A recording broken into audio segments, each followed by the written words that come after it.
David fue una persona que hizo las cosas demasiado bien ante los ojos de Dios. Tanto así que Dios dice: yo voy a enviar a mi hijo a la tierra a hacerse carne, y yo quiero que sea descendiente de David. Ese fue el impacto tan grande que tuvo David en el corazón de Dios. David hizo las cosas bien. Así que Dios dijo: como tú hiciste las cosas bien, David, tu descendencia heredará el trono de Israel.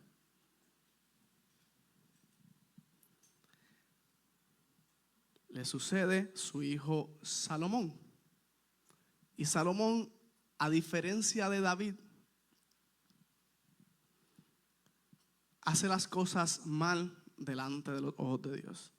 Se dedica a la idolatría, entre muchas otras cosas. Y la idolatría de Salomón no era decir gloria a Dios al Dios no indicado, o decirle gloria a Dios a una estatua. Eran actos abominables. Así que como Salomón no hizo las cosas buenas delante de los ojos de Dios, Dios le dice: tu descendencia, Salomón, me has desagradado, no va a tener el reino de Israel. Pero por amor a tu padre David, que todavía queda, yo le voy a dar parte de la tierra a que la reine tu hijo. La otra parte la va a reinar otra persona que no es de su familia. Y entonces se divide el reino de Israel. Y se hace literalmente dos países. La parte norte es el reino de Israel, es la mayoría del país, y va a ser para otra persona que no va a ser miembro de la familia real. No es hijo de Salomón, no es nieto de David. Y entonces el sur se queda con el hijo de Salomón, la capital siendo Jerusalén. La persona que Dios pone a reinar en el norte se llamaba Jeroboam. Y Dios sienta a Jeroboam en Primera de Reyes 11:38. La versión BLS le dice: siéntate aquí. Si tú haces lo que yo te mando, le dice Dios a Jeroboam, si tú haces lo que yo te mando y haces lo que es agradable ante mis ojos y obedeces mis leyes y mandamientos como lo hizo mi siervo David, yo estaré contigo. Y tu familia va a reinar para siempre como hice con la familia de David. Israel, vas a reinar sobre Israel. Esas son las palabras que Dios le dice a Jeroboam. Y Jeroboam dice: amén, tu siervo escucha, voy a reinar bien sobre Israel. Pero un día Jeroboam está en su palacio, en las afueras del palacio, con su eunuco. Y la gente de Israel va caminando. Y van por el camino y van muy sonrientes y van con cargamento y cosas. Y Jeroboam le dice al eunuco: eunuco, ¿a dónde están caminando los israelitas? Y el eunuco le dice: mi señor, están yendo a Jerusalén, al otro reino, al otro país. Porque usted recordará que una vez al año se hacían sacrificios en el templo. Y le dice: van una vez al año, ellos van de camino a Jerusalén. Y Jeroboam dice: eunuco, no. Van a enamorarse del país vecino. Tú no lo ves que van cantando salmos y van contentos y van allá.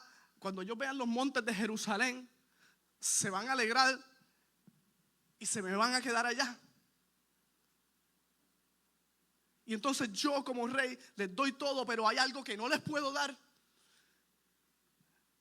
Y el eunuco le dice: un templo. Y él le dice: eunuco, no les puedo dar adoración. Hay que hacer algo, tenemos que hacer algo. ¿Qué hacemos? ¿Qué hacemos? Y el eunuco le dice: bueno, le podemos hacer un templo a Jehová aquí también en Israel, y tiene 2 templos. Y Jeroboam dice: eunuco, no. A Jehová no le gustan las sucursales, él tiene su templo. allá. No podemos hacer otro templo acá. Tiene que haber otra opción. Hay otro Dios, otra cosa que ellos adoren. Tiene que haber otra cosa que ellos han adorado en el pasado. Y Eunuco dice, bueno, cuando Moisés se tardó en el Sinaí de bajar, ellos hicieron un becerro de oro. Y Jeroboam dice,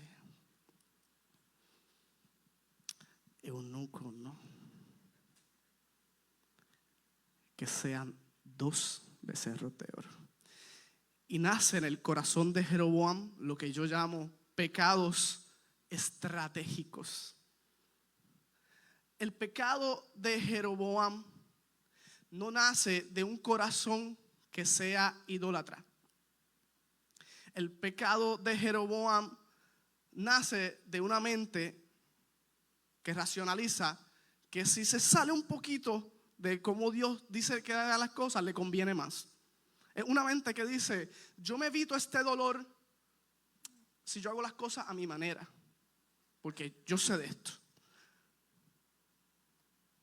Cuando Dios hizo ese mandamiento, Dios no tenía mi situación en mente. Yo soy el que tiene las riendas de este asunto y yo sé qué es lo que mejor conviene. Así que Jeroboam dice, yo voy a introducir la idolatría no porque estuviera loco por adorar a otros dioses, sino como una estrategia política para mantener a su gente enamoradita y darles algo que él sentía que él no les podía dar. Y nosotros también sufrimos de esta misma malicia. Nosotros también pecamos de manera estratégica. Cuando nosotros mentimos, por ejemplo, una sencilla, mentimos para no quedar mal. No es porque nos encante engañar a la gente y, uy, mira, le dije algo y se lo creyó y no es verdad, yo sé la verdad y él no. No es eso, lo utilizamos como herramienta porque sentimos que quizás nosotros nos vamos a evitar una vergüenza si no le decimos a la persona lo que realmente pasó. Pecamos estratégicamente cuando le decimos a una persona, como les decía Pastora Marimar, te voy a decir esto de tal persona, pero es para que ores. De paso, fallándole al tercer mandamiento, que es no use el nombre de Dios en vano. Y a esta nos encanta hacerla como pecado estratégico. Quizás alguien, yo siento de parte del Señor, cuando en realidad es algo que nosotros pensamos. O yo sentí que Dios, mira, yo tenía esta idea y mira, me la confirmó el pastor en la predicación. Qué nítido que Dios confirma en la predicación la idea que ya nosotros tenemos. No estoy diciendo que Dios no hable, que Dios no hable el corazón. Estoy diciendo que muchas veces nosotros le atribuimos a Dios lo que realmente nosotros pensamos, porque sería bien conveniente que Dios piense como yo. Eso me daría una luz verde tremenda.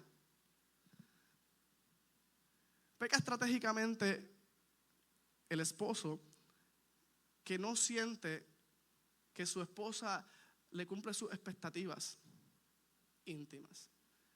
Y racionaliza y dice, adulterio, it's too much. Voy a romper mi matrimonio.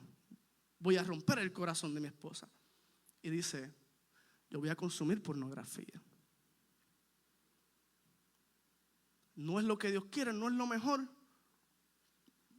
pero es suficiente. Y analiza el mal que va a hacer. Peca de forma estratégica el que no honra a sus padres porque dice, tú no sabes lo que me hicieron. Mucho hago yo con lo que hago. Tú no sabes, ese viejito que se ve ahora, tú lo ves tan sanito y tan, tú no sabes lo que él hacía. Tú no sabes cómo llegaba a la casa. Tú no sabes cómo le hablaba a mamá. Tú no sabes las cosas que nos hacía a nosotros. Tú no sabes. Así que no me digas nada por la forma en que yo le hablo. Y racionalizamos cuando Dios nos dice que honremos padre y madre. Así que hoy vamos a atender este asunto que nos aqueja a todos nosotros. Y vamos a abundar un poquito más de por qué estamos hablando de esto. ¿Cuáles son las consecuencias del pecado estratégico? ¿Qué sucede cuando lo dejamos? ¿Cuál es el precio a pagar por la integridad? ¿Y cuál es la recompensa por la integridad? ¿Amén? ¿Amén? Vamos. Sí, ok, vamos. All right.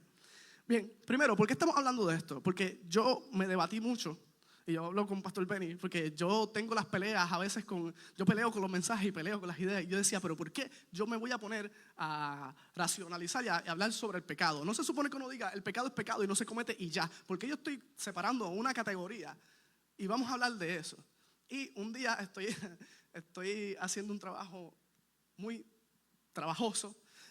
Llevo 30 minutos, 40 minutos metido incomodísimo con un dolor en las costillas brutales tratando de sacar una tuerca. Yo sabía que yo no tenía la herramienta idónea para el asunto, pero era lo que tenía. Así que era parecida, y estoy siendo muy creativo porque yo tengo una intención, tengo un propósito, ya yo sé lo que quiero hacer y estoy usando lo que yo tengo en mis manos para hacerlo. Después de 30, 40 minutos hago algo que es impensable para nosotros en pleno 2026. Acudir a un vecino. Así que yo luché porque yo no quería, pero dije, no, déjame hacerlo. Subo, tengo una herramienta que yo entiendo que me va a ayudar, bajo y yo digo, esto me va a tomar 5 o 10 minutos. Y cuando pongo, para mi sorpresa, al momento, y yo dije, aquí está la justificación en el mensaje. Esto era, a veces tenemos la intención correcta y sabemos lo que queremos hacer. Pero no dice la Biblia, mi pueblo perece por falta de conocimiento, ¿no? A veces sabemos lo que queremos hacer, pero no tenemos una herramienta que nos ayude. Bueno, honra a padre y madre, está bien, pero vamos a lo técnico. ¿Qué hago ahora? Porque me da coraje como me habla. Me da coraje ir a casa de mami y papi y ver cómo todavía mi padre le habla a mi madre después de las cosas que le hizo. ¿Qué hago en esa situación en específico? Ok, sí, ya yo sé que los tengo que honrar, pero no me nace cuando lo escucho. Entonces, en aras de matar a este león de la cueva, comprender mejor por qué hacemos estas cosas, cuáles son sus consecuencias y qué opción tenemos, porque me beneficia el pecado estratégico. ¿Qué opción tenemos? Es algo que se supone que nos facilite, se lo puedo decir yo porque esto llevo unos meses haciéndolo y me ha venido de maravilla, pero de maravilla. Así que hablemos un poco de las consecuencias de los pecados estratégicos porque es diferente a las de los demás pecados. Es más enfocado. Las consecuencias. Gracias, gente despierta.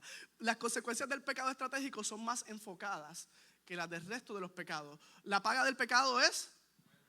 La paga del pecado, ¿verdad? Esas son las consecuencias del pecado. Mata tu alma, mata tu espíritu. Pero hay otras cosas que mueren cuando uno peca. Y en el caso de los pecados estratégicos, muere exactamente aquello que tú querías proteger. Jeroboam quería proteger su reinado, su orgullo, su patrimonio. Y justamente en las ejecuciones, las decisiones que quiso ejecutar para mantener su reinado, justamente por eso lo perdió. Spoiler alert, Jeroboam pierde su reinado a causa de la idolatría que él mismo estableció para guardar el reinado que Dios se lo dio, que se lo puso en las manos, que él no se ganó. Dios se lo dio y él dijo, Dios me dio esto, pero tranquilo Dios, ahora yo me encargo con lo que tú me pusiste en las manos. Entonces, la persona que miente está tratando de que no piensen mal de sí. Está guardando su reputación, ¿cierto? Pero ¿qué pasa cuando descubren una persona que está mintiendo? Con su reputación. Porque yo prefiero que alguien me diga, metí la pata, Miguel. Y yo, ok, sé con qué bregar. A lo mejor no le gusta a la persona que usted le diga, metí la pata, hice esto mal. Usted le diga la verdad. A lo mejor no le gusta, pero tiene algo con qué trabajar, concreto. Tiene la realidad con qué trabajar. Pero si esa persona está engañada, sigue su vida y ese problema sigue echando raíces y se sigue multiplicando. Entonces, si pasa un tiempo considerable, hay más consecuencias y de momento un día se entera, no porque se lo dijo la persona que debía decírselo, sino de otra manera, pues es peor. Es peor. Porque ahora no es solamente lo que hiciste, ahora es que quisiste escondérmelo, no confías en mí. No trabajamos el asunto juntos.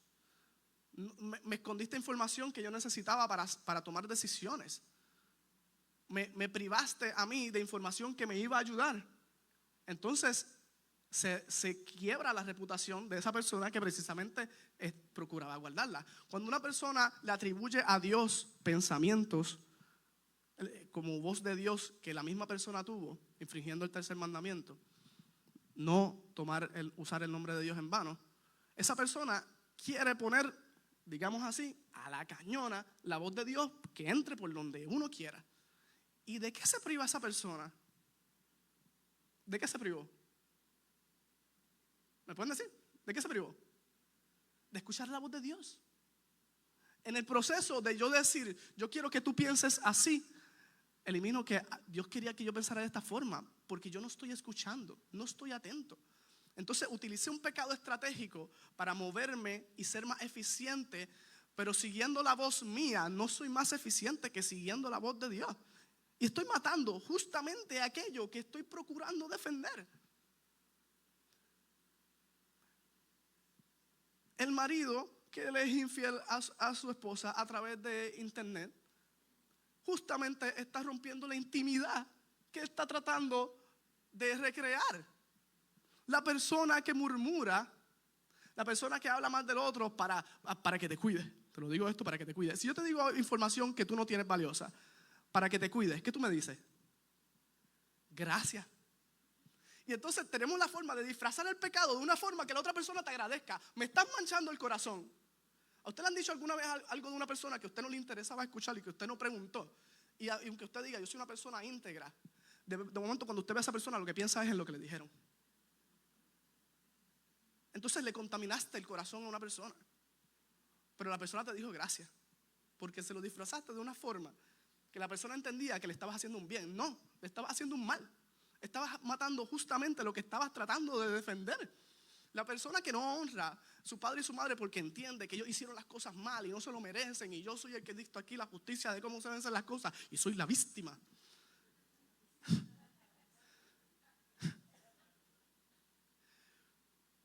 Justamente se priva de sentir el agradecimiento por la vida en sí, porque si no se agradece la persona que nos dio la vida, que no tiene que hacer más nada después de eso. Facundo Cabral cuenta que su papá lo dejó. 7, 11 hermanos, algo así. Varios de ellos murieron a causa de que su papá los dejó. Y ese hombre estuvo décadas con una ira en su corazón horribles.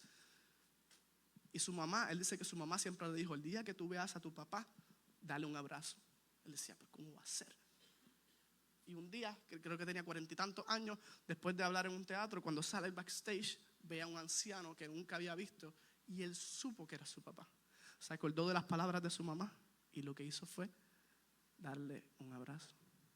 Él dice que lo que quedó de vida fueron mejores amigos. Porque esa persona te dio la vida, ya.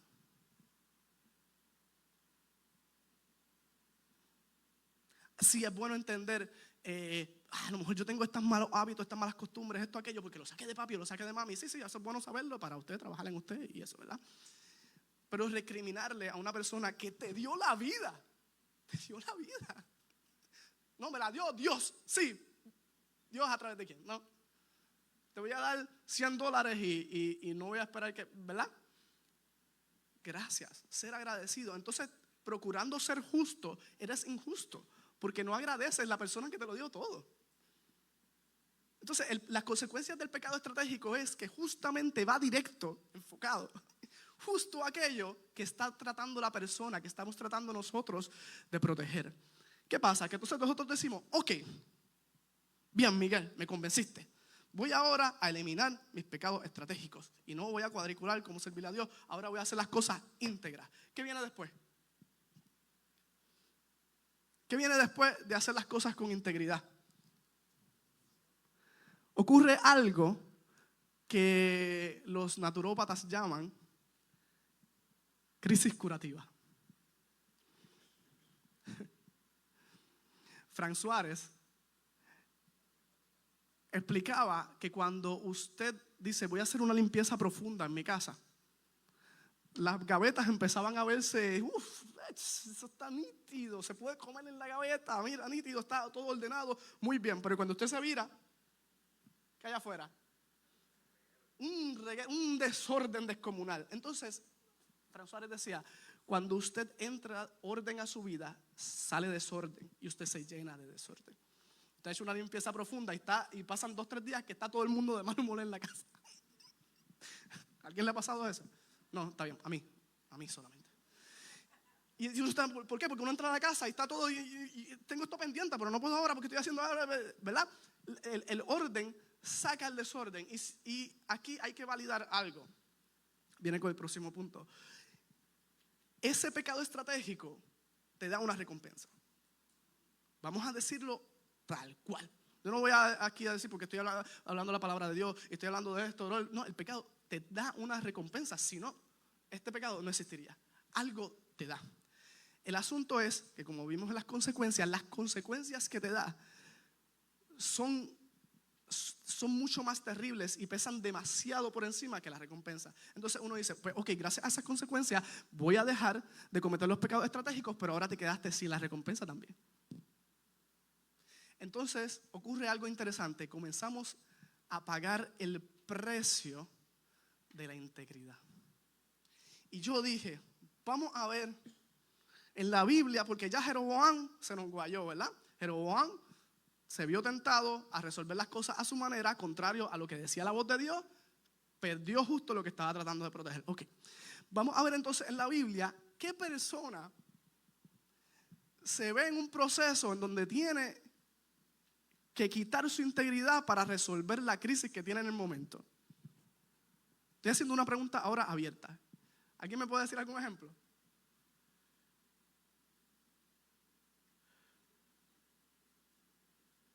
Cuando yo lo diga, todo el mundo va a hacer David.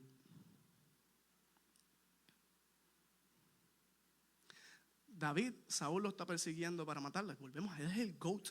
David es el GOAT. Cuando están persiguiendo a David para matarlo, está en el exilio, está tirado por ahí con familia, dejó a su esposa. Su esposa, ¿sabe quién era? La hija del rey. O sea, su suegro lo está persiguiendo para matarlo, Saúl. Micael está allá y él está lejos de su esposa, lejos de su familia, lejos de todo el mundo, con unos hombres ahí, todo sudado, apestoso. Y de momento en esa crisis en donde él se siente responsable de que todos estos hombres estén así porque están siendo fieles a mí, que ando en la calle, en los campos, en el desierto, en donde sea. Mientras él está en esa crisis, está en una cueva metido. En una cueva estaba. Y entra el rey Saúl, el pastor Benny nos narró esta historia, y va a hacer sus necesidades en la cueva, solo. Y los hombres de David le dicen, Señor, Dios te lo puso, míralo ahí. Y están los hombres diciendo, por fin voy a volver a casa, y voy a ver a mi esposa, y voy a ver a mi hijo, y voy a poder dedicarme a lo que yo me dedicaba, a mi empleo, y dejar de estar pasando aquí hambre, viendo a ver qué me como todos los días, que nunca aparece nada. Y que la gente que le hacemos favores después no nos pagan y estamos en una crisis. David, Señor, Dios te lo puso ahí está.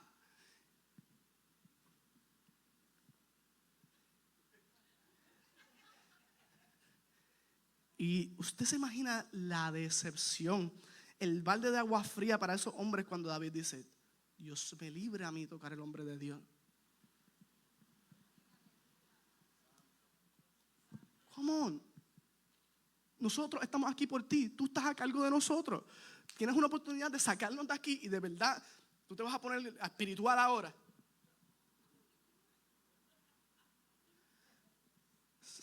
David le corta un pedazo de la ropa a Saúl. Cuando Saúl sale le dice, mira, yo te pude matar y no lo hice. Así que Saúl se le pone el pecho frío y dice, ay Dios mío, Señor, este hombre por poco me mata. Dios mío, tú sí que eres otra cosa. De verdad, estás brutal. Eres lo mejor que hay. A Dios. Y entonces uno de aquí dice, fue íntegro. Y la Biblia nos dice que Dios premia nuestros buenos esfuerzos. Y los salmos están llenos de eso, de David precisamente. Así que ahora mismo a David le va a ir bien. Por lo que hizo, le va a ir brutal. A Dios lo va a recompensar. Para que vean que hacer la obra de Dios siempre paga bien. Mal paga el diablo. Yo estoy en el camino correcto y estoy lleno de bendición porque soy íntegro. Me lo gané. Después que David le perdona la vida a Saúl. Ten en cuenta que esto fue después de perdonarle la vida, después de ser íntegro. Saúl llega y lo primero que hace es tomar a Mical, su hija, esposa de David, y entregársela a otro hombre.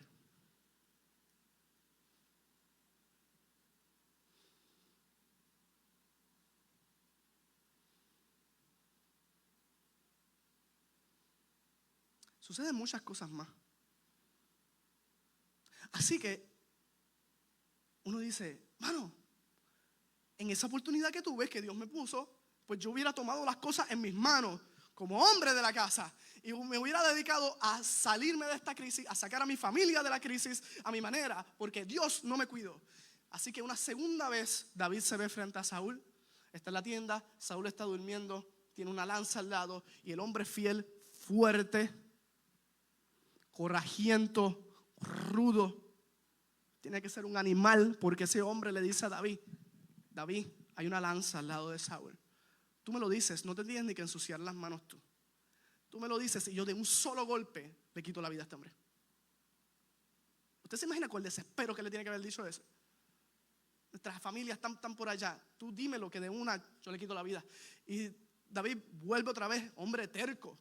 Dios mío, ¿cómo yo voy a tocar al ungido? Dios mío, David. David le perdona la segunda vez la vida. Y usted dice, ahora sí que sí. Dios lo que quería era una confirmación. Y ahora que tiene la confirmación de la integridad, ahora las cosas van a ser diferentes. Y Dios va a recompensar todo el mal. Y todo el mal que recibió David ahora mismo. Voy a ser íntegro porque tengo recompensa por ser íntegro. Después de eso, entre otras cosas, David está volviendo un día con sus hombres. Y los amalecitas, cuando llegaron, se encuentran que los amalecitas secuestraron las mujeres y niños de todo el mundo.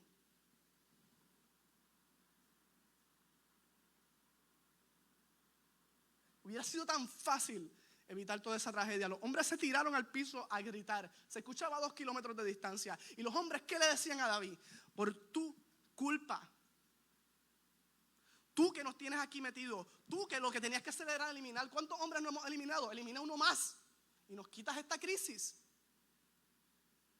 Pero no, tenías que ser el más santo. Y Dios quiere que mi esposa esté allá. Y Dios quiere que nuestra esposa y nuestros hijos estén, ¿sabe Dios dónde y de qué manera? Esa es la voluntad de Dios.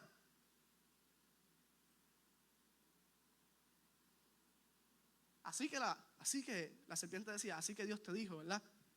Vienen esas dudas.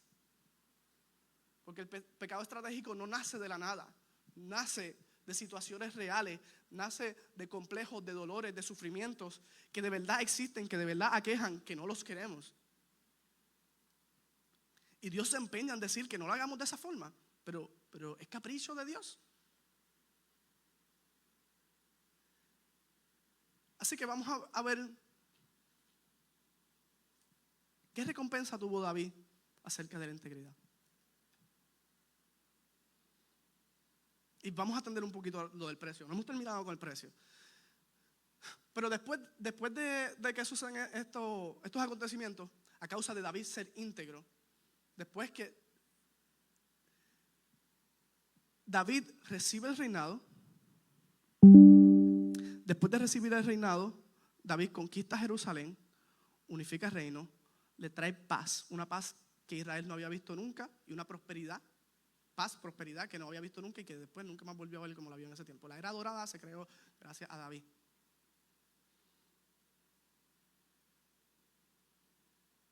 Y entonces uno dice, realmente todo lo que pasamos valió la pena. Yo les había dicho con las consecuencias de los pecados estratégicos que usted tenía una recompensa que era real al principio, ¿verdad? Lo que pasa es que después una recompensa real, después las consecuencias pesan mucho más. Bueno, pues Miguel, ahora me estás trayendo que el precio de la integridad es bastante alto. Porque cuando yo mienta, cuando yo diga la verdad, van a saberlo y a lo mejor pierdo el trabajo, o a lo mejor me miran mal, o a lo mejor esa persona no me vuelve a ver igual, o a lo mejor pierdo todo. ¿Qué voy a hacer cuando esté en mi trabajo y tenga que perder la oportunidad de perder el control de la narrativa en la oficina? Y ahora, fulana, de la que yo iba a aclararle a fulano cómo pasaron las cosas, anda diciendo su versión llena de calumnia y de mentiras, y todo el mundo piensa más de mí. Y lo más que me duele no es que fulana diga, es que la gente que yo amaba, la gente que eran mis amigos, ahora no me hablan ni me ven igual. Y yo sé que es por lo que le dijo fulana. Si yo le hubiera dicho algo, esto no estuviera pasando. Y ahora no quiero ir a mi trabajo. Uy, digo, Dios mío, qué horrible.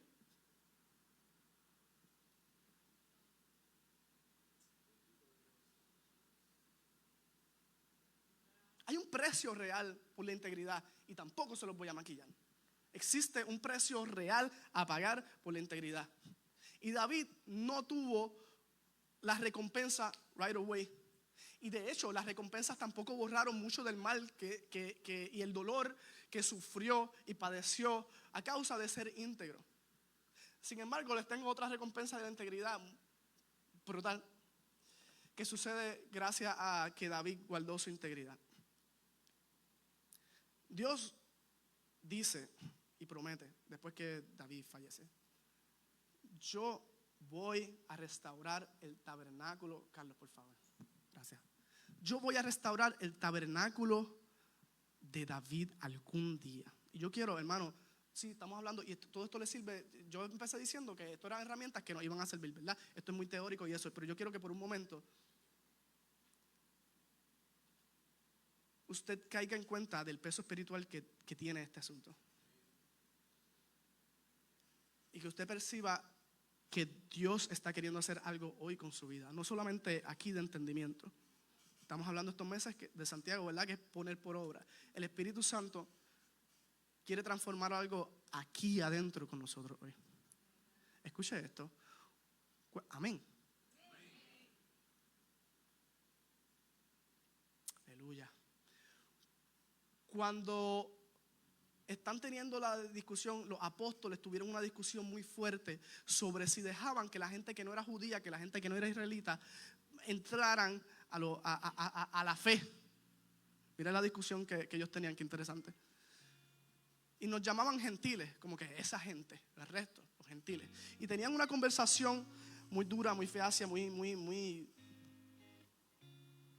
Entonces había gente muy fiel a las leyes que decía, no, como Pedro, no, los gentiles no, porque eso adultera lo que Dios quería que pasara. Y entre una cosa y otra, ¿usted sabe cómo muere esa discusión? ¿Usted sabe quién le da la estocada final a esa decisión que estaban deliberando? Santiago.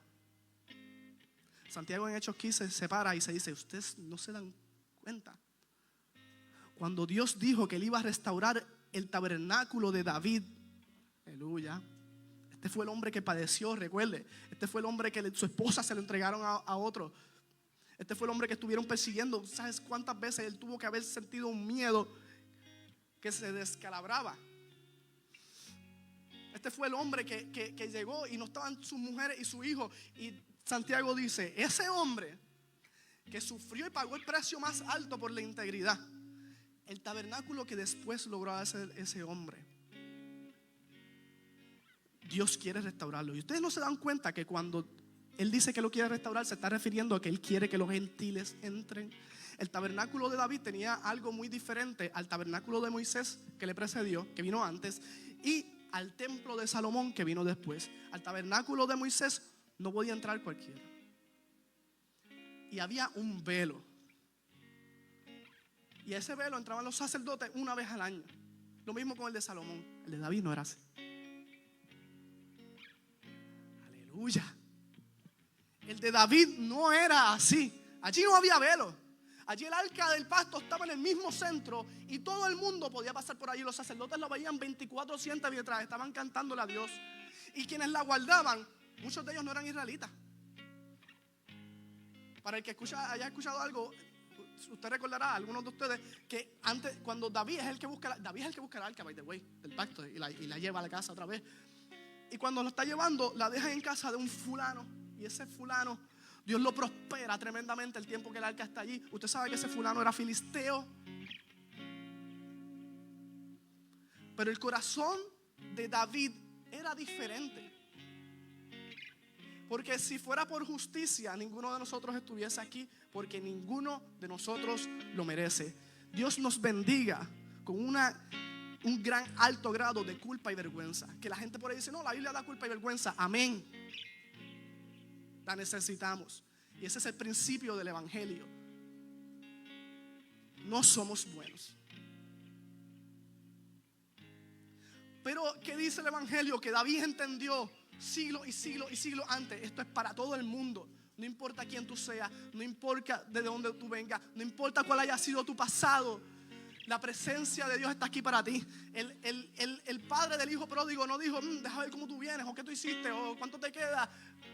Vente conmigo. Y lo abrazó y lo besó. No importa quién tú seas. Y David, la recompensa de la integridad es que él no manchó su corazón. Y pudo escuchar la voz de Dios. Y pudo implementar hace tantos siglos algo que iba a ser tan revelador para la iglesia primitiva, siglos después. Así que cuando Santiago dice, ustedes no se dan cuenta que cuando Dios dice quiero restaurar el tabernáculo de David, se está refiriendo a estos gentiles que nosotros hoy queremos dejar afuera, usted y yo. Así que entre las recompensas de la integridad hay cosas que usted ni se imagina que Dios le puede dar. Usted piensa, Dios lo mejor que puede hacer es sacarme de esta crisis que estoy ahora. Se equivoca. ¿Cómo que dice Pinzón? Dígale, ¿quiere que Dios se ría? Dígale sus planes. ¿Usted se cree que lo mejor que Dios puede hacer por usted es resolverle ese dolor que usted tiene ahora? Negativo. Dios tiene planes para usted y para mí mucho más allá de lo que nosotros podemos imaginar. Aleluya. Aleluya. No escuche esto de acá. Deje que el Espíritu Santo trabaje dentro de usted. Dios tiene planes para usted. A Dios se le ocurrieron cosas. Mire qué cosa. Hacer las cosas como Dios las pensó es mejor que hacerlas como nosotros pensamos, aunque duelan al momento. Y todo eso fue posible gracias a la integridad. Así que yo propongo algo diferente, Cristal. Les propongo una santidad estratégica.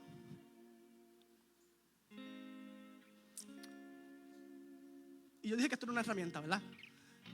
¿Verdad? Nosotros somos íntegros a Dios porque lo amamos, porque le agradecemos. Amén. Porque Dios ha hecho algo por nosotros, porque nosotros guardamos todos los días conciencia de nuestro pecado. Dice la Biblia, sus misericordias son nuevas cada mañana. Todos los días me enfango. Todos los días fallo a la marca. Todos los días me cuestiono que lo que quiero hacer no hago y viceversa. Y Dios tiene gracia para mí. Y al que mucho se le perdona, mucho ama. Y yo tengo un amor por el Señor, porque tengo una claridad que quisiera más para ver cuánto me enfango. Dios nos bendiga con esa claridad. David la tenía muy clara. Él hablaba del favor de Dios, pero él hablaba también de sus miserias, de las que sabía y de las que no sabía también, por si acaso. Así que les propongo, nosotros le servimos al Señor por agradecimiento, por amor, por benevolencia, porque el corazón no nos cabe lo que Él ha hecho por nosotros, es consecuencia de lo que Él ha hecho por nosotros. Pero yo les propongo una herramienta adicional a la que usted tenga para llevar su vida. Una santidad que sea simplemente porque usted tiene capacidad. Una santidad, sí, somos santos porque lo amamos, lo queremos. Y también soy santo porque, ¿sabes qué? Porque a la larga mi plan no es mejor que el que Él tiene. Y eso me da una facilidad tan tremenda para yo decir, sí, mentir me ayuda momentáneamente. Murmurar me da una sensación de que tengo control en mi oficina. Pero cuando voy a la santidad me doy cuenta que hay mucha más recompensa en decir la verdad. Esa persona que tú le digas, yo metí la pata, y le digas la verdad, te va a tener un aprecio que no te imaginas. Cuando a mí alguien me dice lo que hace mal, a mí me dan ganas de abrazarlo, triturarle los huesos. ¿Que tú me dijiste qué? ¡Wow! ¿Tú confías tanto en mí? ¿Tú me tienes a mí en tanta estima de decirme la verdad aunque no te convenga? Aleluya. Amén. Aleluya. Gloria al Señor. No. Deje que el Espíritu Santo fluya. Vamos a estar de pie. No le ponga deja que el Espíritu Santo fluya. Deja que el Espíritu Santo fluya. Hay algo muy interesante.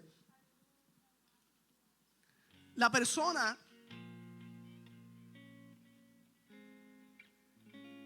que dejó de consumir pornografía se encuentra de momento que tiene unos niveles, se dan unos espacios para tener conversaciones que llegan más allá de lo que él pensó, porque él estaba pendiente de una sola cosa. Hay mucho más. Y ahora lo trabajan juntos, no solo, juntos. La persona que sufrió que martirizaran su reputación en la oficina se da cuenta después que puede sonreír y que puede mirar a todo el mundo con paz en su corazón a la cara, porque sabe que guardó su corazón de hacerle daño a la persona, y eso muchas veces no se valora. Aleluya. La persona que honra a padre y madre, a pesar de que se les revuelque el estómago cuando los ve la cara, eso pasa.